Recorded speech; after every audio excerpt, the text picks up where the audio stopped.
look at that, it didn't waste a moment. Oh, what are the colours for? I honestly thought it was going to be 4 of you and 2 of them are related to me, but it turns out more of you want to come and see me than I thought. Thank you. I'm going to make you clap a lot. Get ready. So we do, of course, kick off these nights, these Sydney Poetry Lounges, with an acknowledgement of the traditional owners and custodians of this land. But if you've been to one of my events before, you know that I don't think that that's quite enough. I worry that we white fellas get a bit perfunctory about acknowledging the custodians, and we don't take the time to truly think about what it is that we're acknowledging. By gathering here tonight on Gadigal land, we are participating in a storytelling tradition that is over 50,000 years old. Can you conceive of that? That's older than any pyramid, older than any, thing that Plato had his scribes chip into a tablet 10 times over. So I really want you to consider that tonight, and also take the opportunity to support and uplift Indigenous storytellers in this country. I mean, we can all vote with our consumer dollars.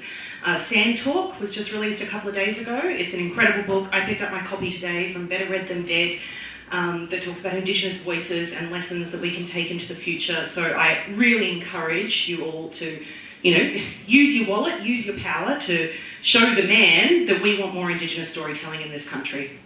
Woo!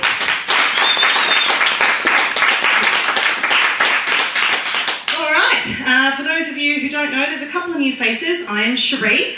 I'm the host of this malarkey, and I know that I promised you Ali, our convener, would be back this month. She managed to double book herself. She confused the date of her own gig. So you're stuck with just me, and we're missing Pete as well, our muso. He got caught up, doing manly things that he had to do. So it's just me and Chent. Fabulous Chent, you all met him at the door. He's keeping me sane tonight, so please do give him an even bigger round of applause. Come on, I want him to get the biggest. That's what I thought. But even without Ali, even without Pete, you are in for a fabulous night. Not only is there me, not only is there Chent, we have 3 incredible feature poets tonight, all of whom have new shit out this year, and that's the best. They come in, they're excited, they're red hot, they're ready to go. So I'll tell you, I also have a rule. It is a very strict rule, and if I see you violating it, I will physically kick you. Have you ever been to one of those poetry nights where someone, the host says the name of the person who's going to read, and there's kind of a polite clap, and then that weird, deathly silence as they make their way to the stage, and it's all very awkward? No, we don't do that here. My rule is, my very firm rule, when I say a name, you start clapping, and you do not stop until they are behind the microphone. Do you want to practice? Yeah? All right. So, Sheree's coming to the microphone. Welcome, Sheree.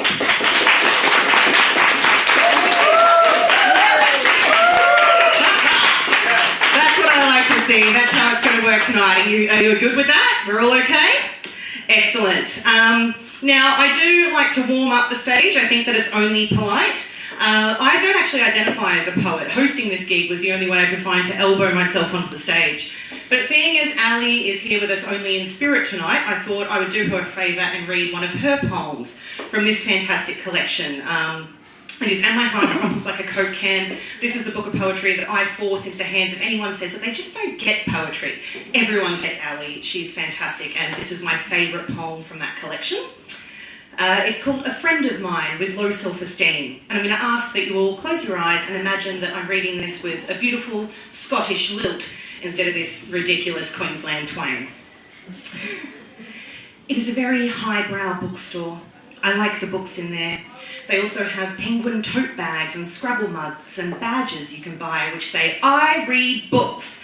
And you can pin these badges to your lapels, so when you are not reading a book, people will know that you do. They have a sign at the front door that says, you must leave your bag at the counter. And this is because they are worried that you might steal a book from them. The poetry books are upstairs. The red carpet that leads you there is not very worn. The staff in the bookstore do not say hello to you or be nice to you because they are very intellectual.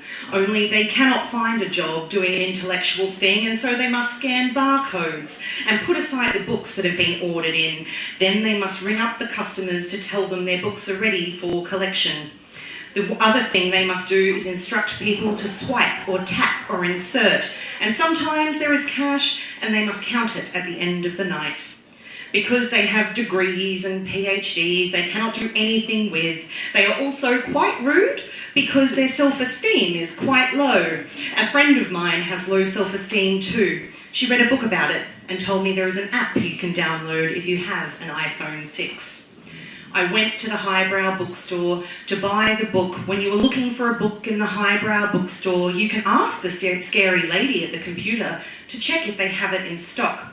I always look on the shelves first because I do not want to disturb the scary lady at the computer who always looks like she is doing very important work.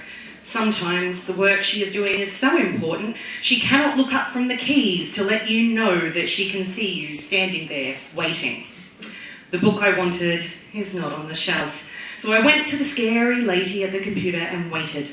The scary lady had lots of things to attend to before she could look up and see me standing at the counter, and when she did, I asked her if she could check to see if they had a copy of the book. The scary lady at the computer exhaled and said, could I just wait? Because now she had to change screens. And then she did a lot of key tapping and more of the exhaling thing. And then she said, sorry, they didn't have it, and went back to her important things again. And even though she said she was sorry, she didn't really sound sorry, because when you are an intellectual, sometimes you do not have the time to sound sorry. Before I left, I asked her if she could suggest another book that might be similar. Oh, I don't read books like that, she said. Too loudly, in my opinion. Isn't Ali fucking great? Alright, unfortunately, we don't have any copies of her books for sale tonight. This one is mine, and none of you can get it. But if you jump online, Google Ali Whitlock and Add My Heart Crumples Like a Coke Can, you'll be able to track it down, and you will not regret it. Now, let's see.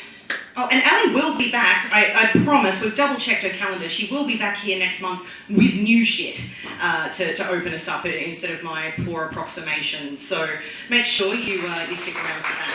All right, I see a few people making an early exodus. We are actually going to take a short break now, about 5 minutes. But make sure you hang around. We've got Gareth coming up and some fabulous open micers that you're not going to want to miss. See you shortly. Constructed Found poem has an epigraph. It is a comment made by Barnaby Joyce on the campaign for marriage equality. He said, I can't stand these people who stand at the corner and start yelling at you about what your views are on a very personal issue. Just get out of my face, leave me alone, I will make the decision for myself. And this poem is called Papa Preaches. Papa, I know you're going to be upset.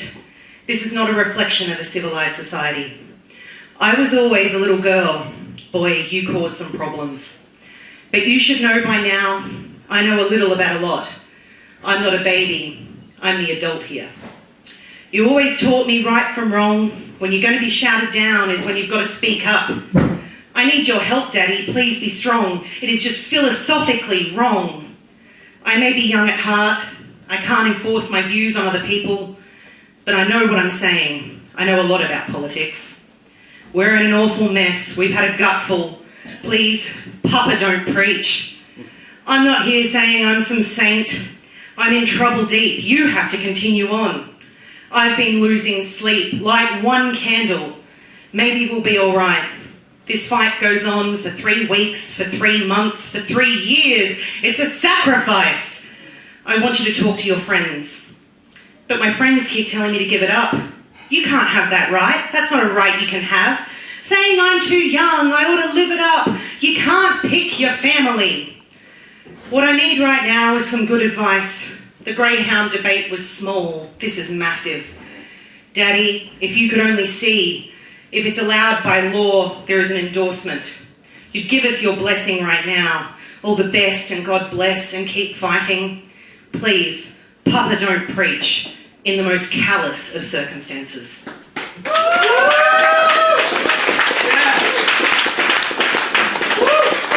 so do you feel warmed up? Do you feel hot? Yeah. Oh no, I want to hear a bit more enthusiasm. Do you feel hot?